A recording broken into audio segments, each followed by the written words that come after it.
Hello student, आज हम लोग देखते हैं एक छोटा सा topic rationalisation of irrational number. कैसे किसी भी इरेशनल नंबर को हम कन्वर्ट कर देंगे रेशनल नंबर में। ठीक है, तो उसी प्रोसेस को, उसी मेथड को हम लोग बोलते हैं रेशनलाइजेशन। मतलब to converting an irrational number to rational number is known as rationalisation. ठीक है, तो इसका अगर हम डेफिनेशन लिखे तो लिखा है the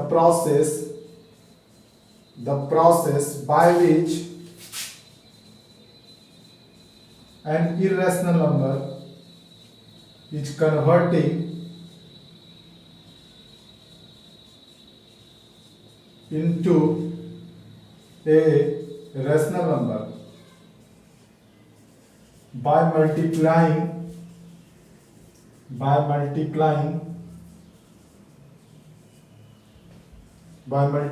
with it another number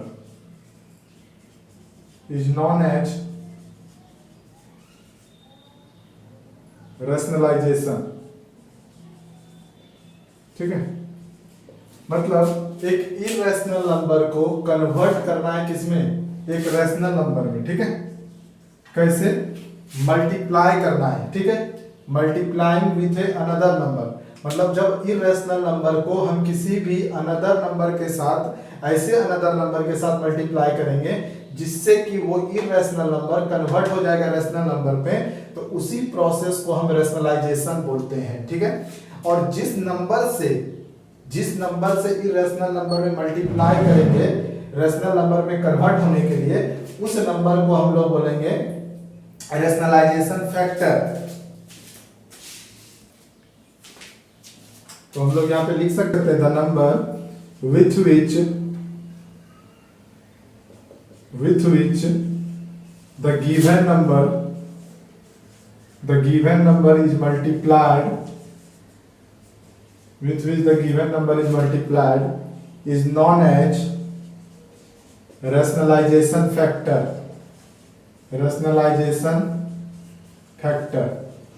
ठीक है, तो जिस नंबर से हम गिवन नंबर को मल्टीप्लाई करेंगे रैशनलाइज करने के लिए, मतलब रैशनल नंबर में कन्वर्ट करने के लिए, उसे हम रैशनलाइजेशन फैक्टर बोलेंगे। हम लोग इसको एक एग्जांपल से समझते हैं। मान लीजिए कि आपको √3 को रैशनलाइज करना है, इट मींस कि ये जो इरेशनल नंबर है आपको इसको कन्वर्ट करना है रैशनल नंबर में। ठीक है, तो आपको करना क्या होगा कि इस √3 को हमको मल्टीप्लाई करना पड़ेगा √3 से। अगर हम √3 को √3 से मल्टीप्लाई करेंगे तो ये जो इरेशनल नंबर है वो कन्वर्ट हो जाएगा रैशनल नंबर में। ठीक है, तो यहाँ पर हमने किया क्या कि एक अनदर नंबर का यूज किया इरेशनल नंबर को रैशनल नंबर में कन्वर्ट करने के लिए। तो ये जो अनदर नंबर है जिसका यूज करके हमने इरेशनल नंबर को रैशनल नंबर में कन्वर्ट किया, वही अनदर नंबर कहलाता है रैशनलाइजेशन फैक्टर। क्या कहलाता है? Rationalisation factor. तो यहाँ पे हमारा √3 रैशनलाइजेशन फैक्टर है। ठीक है, आप इस पूरे डेफिनेशन को इस एग्जांपल के मदद से समझ सकते हैं। ठीक है, तो हमने क्या किया, इरेशनल नंबर को कन्वर्ट किया रैशनल नंबर में by multiplying with another number, और जो अनदर नंबर से हम उसे मल्टीप्लाई करते हैं उसे हम रैशनलाइजेशन फैक्टर कहते हैं, और इस पूरे प्रोसेस को हम रैशनलाइजेशन कहते हैं। ठीक है, उसके बाद मान लीजिए हम दूसरा एग्जांपल ले लेते हैं, सेकंड एग्जांपल √3। मान लीजिए अब आपको इसको रैशनलाइज करना है। ठीक है, तो यहाँ पे जो √3 है इसका मतलब है कि 3 पे पावर 1/3 है। अब आपको सोचना है कि आप यहाँ पर इसको ऐसा कौन सा नंबर से मल्टीप्लाई करो जो कि ये एक रैशनल नंबर में कन्वर्ट हो जाए। ठीक है, इट मींस कि यहाँ पे 3 पे पावर है 1/3, आपको इसको कन्वर्ट करना है एक रैशनल नंबर में इरेशनल नंबर से। अगर हम इसको यहाँ पे मल्टीप्लाई कर दें 3 पे पावर 2/3 से, तो ये जो इरेशनल नंबर है ये कन्वर्ट हो जाएगा रैशनल नंबर में। देखिए कैसे, चूंकि यहाँ पे हमने मल्टीप्लाई किया 3 पे पावर 2/3 से, तो चूंकि बेस सेम है तो जो पावर है वो ऐड हो जाएगा 1/3 प्लस 2/3। तो यहाँ पे 3 का एलसीएम 3 हो जाएगा, 3/3 ये 1 बार में कट गया तो 3 हो गया। ठीक है, तो यहाँ पे जो ये √3 था, ठीक है, ये कन्वर्ट हो गया एक इरेशनल नंबर रैशनल नंबर में। तो यहाँ पे आपने कौन सा नंबर यूज किया एक इरेशनल नंबर को रैशनल नंबर में कन्वर्ट करने के लिए? वो ये था 3 पे पावर 2/3। तो हम इसे बोलेंगे रैशनलाइजेशन फैक्टर। क्या बोलेंगे? Rationalisation factor RF। इसी तरह और भी एक एग्जांपल देखते हैं अच्छे से समझने के लिए। मान लीजिए हमारा नेक्स्ट एग्जांपल है 5√2। ठीक है, 5√2 मतलब हमारा 5 रूट है, तो इसको हम क्या लिख सकते हैं 2 पे पावर 1/5। ठीक है, अब बच्चे को प्रॉब्लम हो सकता है, कुछ स्टूडेंट सोचेंगे कि सर कैसे पता करेंगे कि वहां पे कौन सा पावर रख के मल्टीप्लाई करें। देखिए अगर आपका बेस अगर 2 है तो यहाँ पे बेस तो 2 ही होगा। अब बात रहा पावर का कि पावर क्या रखें कि जिससे मल्टीप्लाई करने पर ये 2 बन जाए। ठीक है, आपको यहाँ पे अगर ये √2 है तो ये हमारा जो रेशनल नंबर है वो तो 2 ही आएगा। तो यहाँ पे पावर क्या रखें, अगर आपको ये डिसाइड करना है तो आप करो कुछ नहीं, पहले से जो पावर है उसको 1 में माइनस कर दो तो कितना आ जाएगा 4/5। मतलब यहाँ पे ये हो गया आपका 4/5। ठीक है, तो आपका जो ये वाला टर्म हो गया ये हो गया हमारा रेशनलाइजेशन फैक्टर। ठीक है, 2 पे power 4/5 is rationalisation factor. This is the number by which we multiply the 2 पे power 1/5, then irrational number is converted into rational number. ठीक है, चलिए नेक्स्ट देखिए, अगर आपसे पूछा जाए कि मान लीजिए दिया हुआ है 7√2 कि आपको यहाँ पे ये जो 7√2 है इसका आपको क्या बताना है। ठीक है, आपको रेशनलाइजेशन फैक्टर निकालना है। इस क्वेश्चन का 7√2 का आपको रेशनलाइजेशन फैक्टर निकालना है। तो इसको कुछ नहीं, सबसे पहले इसे जनरल फॉर्म में लिख देंगे 2 पे पावर 1/7। अब हम सोचेंगे कि दूसरा जो मेरा जो रेशनलाइजेशन फैक्टर होगा उसका बेस तो 2 है, अगर यहाँ 2 है तो यहाँ भी 2 होगा। अब उसे के बाद हम सोचेंगे कि इसका पावर क्या होगा, तो हम साइड में माइनस कर लेंगे 1 माइनस 1/7, तो हमारा रिजल्ट हो जाएगा 6/7। तो ये जो 2 पे पावर 6/7 हो गया ये हमारा रेशनलाइजेशन फैक्टर हो गया। और जब आप इस दोनों को मल्टीप्लाई करोगे तो ये कन्वर्ट हो जाएगा किस में 2 में। आप देख सकते हो यहाँ पे बेस सेम है, जब बेस सेम रहेगा तो पावर ऐड हो जाएगा 1/7 प्लस 6/7। तो 7 7 का एलसीएम 7, 6 + 1 7, 7/7 1, तो हो गया 2। तो इस तरह करके हम किसी भी इरेशनल नंबर को रेशनल नंबर से में कन्वर्ट कर सकते हैं। कन्वर्ट करने के लिए बस हमें क्या चाहिए, रेशनलाइजेशन फैक्टर। ठीक है, चलिए नेक्स्ट टाइप का नेक्स्ट देखते हैं rationalising factor of irrational number having 2 term. मतलब एक ऐसा इरेशनल नंबर है जिसमें 2 टर्म है, उसका रेशनलाइजिंग फैक्टर क्या होगा। तो मान लीजिए इसको एक एग्जांपल से समझते हैं। मान लीजिए एक टर्म दिया हुआ है √a प्लस √b। ठीक है, तो यहाँ पे 2 टर्म है और ये दोनों कैसा है, इरेशनल नंबर है। तो जब 2 इरेशनल नंबर रहेगा ना तो आपको इसका जो रेशनलाइजिंग फैक्टर होगा वो क्या होगा, इसका कंजुगेट होगा। ठीक है, तो कंजुगेट कैसे कन्वर्ट करते हैं, अगर हम इसका कंजुगेट लिखना चाहें तो इसका कंजुगेट होगा, जैसे आपको कंजुगेट लिखने आना चाहिए। अगर सिंबल अगर 2 टर्म के बीच में प्लस है तो बस सिंबल चेंज कर देना, प्लस है तो माइनस √b। अगर मान लीजिए ये माइनस होता तो हम इसको कन्वर्ट कर देते प्लस में, अगर प्लस है तो माइनस, माइनस है तो प्लस। इस तरह हम कंजुगेट लिखते हैं। अगर आप इसको इसके तो ये हमारा क्या कहलाएगा, रेशनलाइजिंग फैक्टर। ठीक है, डायरेक्ट शॉर्ट में लिख देता हूँ आर। ठीक है, अगर आपने इसका किसी भी रेशनल नंबर का अगर 2 टर्म है और आपने अगर उसका कंजुगेट लिख दिया तो वही उसका रेशनलाइजिंग फैक्टर होगा। अब हम नेक्स्ट क्या बोला जाता है कि जो गिवन नंबर है उसको उसके रेशनलाइजिंग फैक्टर के साथ मल्टीप्लाई कर दीजिए, वो कन्वर्ट हो जाएगा रेशनल नंबर में। करके देखते हैं। तो मान लीजिए हमने √a प्लस √b को कन्वर्ट कर दिया उसके कंजुगेट से √a माइनस √b से, तो क्या हो जाएगा, ये a plus b a minus b। तो a का स्क्वायर मीन्स √a का स्क्वायर माइनस √b का स्क्वायर, तो हमारा रिजल्ट आ गया a माइनस b। और ये कैसा नंबर है, रेशनल नंबर है। और ये कैसा नंबर था, पहले इरेशनल नंबर था। तो हम बोल सकते हैं कि जब हमने रेशनलाइजिंग फैक्टर को इरेशनल नंबर से मल्टीप्लाई किया तो वो रेशनल नंबर में कन्वर्ट हो गया। तो हम यहाँ पे बोल सकते हैं कि conjugate of the given number is the rationalising factor. ठीक है, तो यहाँ पे जो रेशनलाइजिंग फैक्टर होगा 2 टर्म का वो क्या होगा, conjugate is the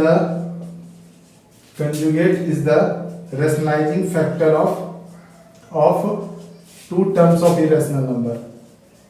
2 terms of irrational number, अगर 2 टर्म वाला इरेशनल नंबर होता है तो जो कंजुगेट होगा वही उसका रेशनलाइजिंग फैक्टर होगा। ठीक है, बस आपको उसका कंजुगेट लिख के उससे मल्टीप्लाई कर देना है। चलिए नेक्स्ट देखते हैं। इसका एक एग्जांपल देखते हैं। और मान लीजिए आपको दिया हुआ है √2 प्लस √3। ठीक है, ये आपका क्वेश्चन है और आपको इसको रेशनलाइज करना है। आपको कहा गया है कि √2 प्लस √3 को क्या कीजिए, रेशनलाइज कीजिए। तो आपको कुछ नहीं करना है, √2 प्लस √3 लिखना है, उसके बाद इसको इसके कंजुगेट के साथ मल्टीप्लाई कर देना है। तो √2 प्लस √3 का कंजुगेट क्या होता है, √2 माइनस √3। तो अब आप इसको सिंपली मल्टीप्लाई कर दीजिए, a plus B a minus B. ठीक है, ये a प्लस बी और a माइनस बी के फॉर्मूले को फुलफिल कर रहा था, a square minus b square. तो √2 का स्क्वायर 2 प्लस माइनस माइनस √3 का स्क्वायर 3। तो हमारा रिजल्ट आ गया -1। ठीक है, नेक्स्ट एग्जांपल देखिए।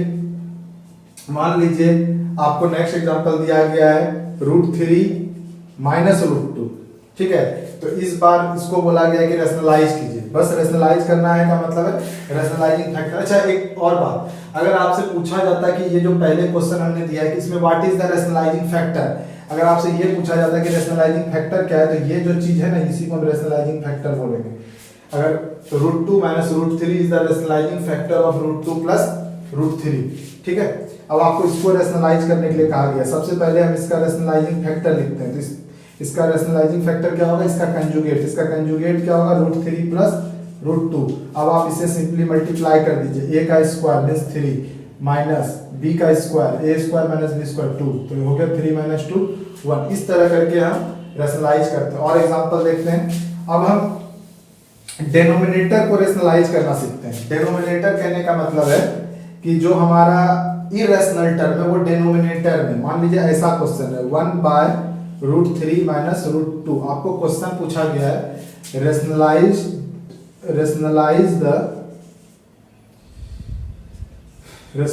द डिनोमिनेटर, मतलब डिनोमिनेटर को रेशनलाइज कीजिए।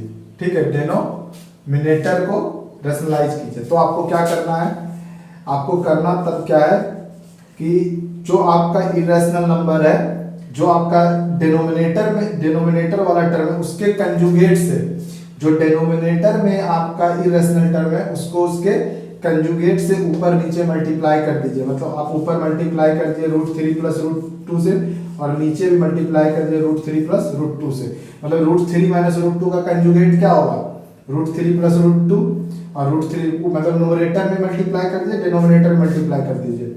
तो आप इसको 1 से मल्टीप्लाई करो तो यही रह जाएगा √3 प्लस √2। नीचे मल्टीप्लाई कीजिए तो नीचे क्या हो जाएगा, a का स्क्वायर मींस 3 का स्क्वायर, b का स्क्वायर मींस 2, 3 माइनस 2 1। तो √3 प्लस √2 बाय 3 माइनस 2 हो गया 1। ये हो गया हमारा आंसर। इसका मतलब है आप यहाँ पे देखो, आपका पहले जो टर्म था वो डिनोमिनेटर √3 माइनस √2 था, जो कि इरेशनल नंबर है। अब आपका डिनोमिनेटर 1 आ गया जो कि रैशनल नंबर, मतलब आपने डिनोमिनेटर को रैशनलाइज कर दिया। ठीक है, और भी एग्जांपल देखते हैं। ठीक है, जिससे हमारा और कंसेप्ट्स क्लियर हो जाए।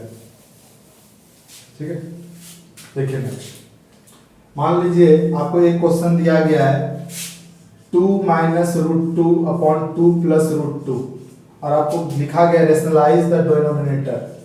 आपको फिर से किसको रेशनलाइज करना है, रेशनलाइज द डिनोमिनेटर। आपको डिनोमिनेटर को रेशनलाइज करना है। ठीक है, जब आपको रेशनलाइज करने के लिए कहा जाएगा डिनोमिनेटर को, तो फिर से आपको जो डिनोमिनेटर है उसके कंजुगेट से न्यूमरेटर और डिनोमिनेटर में मल्टीप्लाई कर देना है। ठीक है, तो यहाँ पे 2 प्लस √2 का कंजुगेट क्या हो जाएगा, 2 माइनस √2, उसको ऊपर से मल्टीप्लाई, और 2 माइनस √2 नीचे भी मल्टीप्लाई, मतलब जो डिनोमिनेटर है उसके कंजुगेट से। ठीक है, तो ये हो जाएगा 2 माइनस √2। देखिए ये सेम है, a माइनस बी, तो हम इसको लिख सकते हैं 2 माइनस √2 का whole square by a plus B, तो इसको a का स्क्वायर लिख सकते हैं, 2 का square minus plus minus minus √2 का स्क्वायर।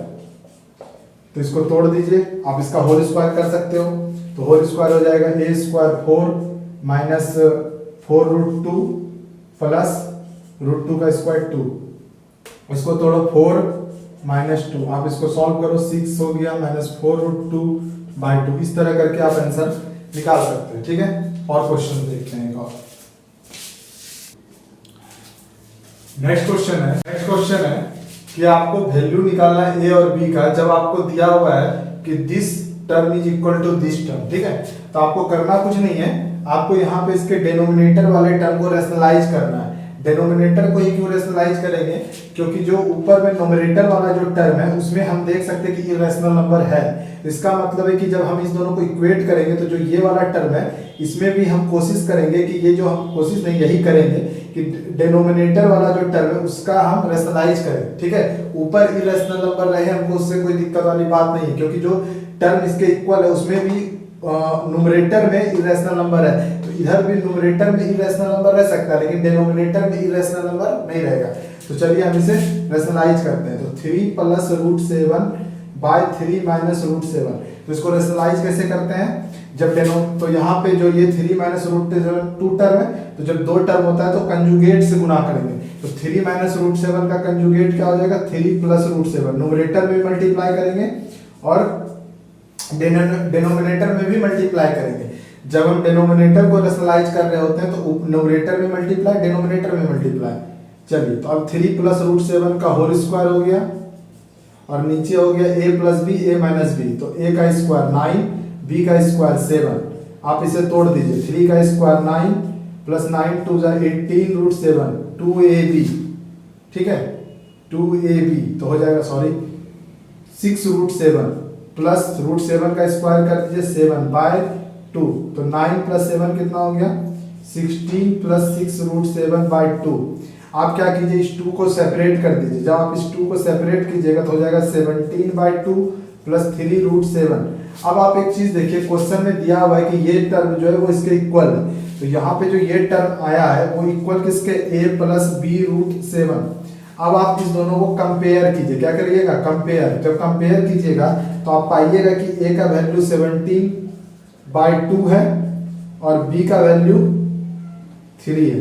ठीक है, a का वैल्यू 17/2 है और b का वैल्यू 3 है। तो इस प्रकार हमने a और b की वैल्यू निकाल ली। ठीक है, चलिए इसके बाद नेक्स्ट वीडियो देखते हैं। नेक्स्ट क्वेश्चन हम लोग देखते हैं, determine a and b if this बराबर दिस। तो आपको करना क्या है, आप सबसे पहले ये दो टर्म है तो दोनों को अलग अलग रेशनलाइज कीजिए, फिर हम इसे सॉल्व करेंगे और तब उसे इक्वेट करेंगे। तो सबसे पहले हम इसे रेशनलाइज करते हैं, 7 + √5 / 7 - √5, हम इसे रेशनलाइज करते हैं। तो रेशनलाइज कैसे होगा, ये डिनोमिनेटर है, डिनोमिनेटर को हम रेशनलाइज करते हैं। 7 - √5 का कंजुगेट 7 + √5, 7 + √5, तो 7 + √5 का होल स्क्वायर, बाय में हो गया a का स्क्वायर 49, b का स्क्वायर 5, तो इसका कीजिए square 49 a square + b square. ठीक है, 5 + 2ab हो जाएगा 7 × 2 = 14 √5। ठीक है, और 49 - 5 कितना हो गया, 44। इसे भी आप ऐड कर सकते हो, 49 + 5 = 54 + 14 √5/44। ये हो गया सॉल्व। अब हम इसे रेशनलाइज करते हैं, 7 - √5 / 7 + √5।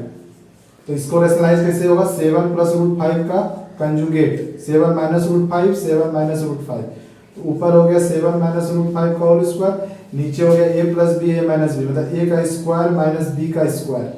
तो इसे कीजिए 49 माइनस, ठीक है, 14 √5 a square minus 2ab + b square, तो b का स्क्वायर हो गया 5, बाय में हो गया 49 माइनस ये 44। ठीक है, इसे जोड़ दीजिए 54 माइनस 14 √5/44। अब आप क्या कीजिएगा, इस दोनों को देखिए, ये वाला जो टर्म था इसको रेशनलाइज करके ये आया, ये वाला जो टर्म था उसको रेशनलाइज करके ये आया। आप इस दोनों को ऐड कर दीजिए, मतलब इसके बदले आप ये लिखिए 54/14 √5/44 माइनस और इस टर्म के बदले ये लिखिए 54 minus 14 √5/44 is equal to a + 7 √5b। इस दोनों का एलसीएम कितना हो जाएगा, 44। सेम टर्म उधर जाएगा, 54 + 14 √5 minus 54 minus minus plus 14 √5 is equal to a + 7 √5b। ये दोनों कट गया, 14 + 14 कितना हो गया, 28 √5/44।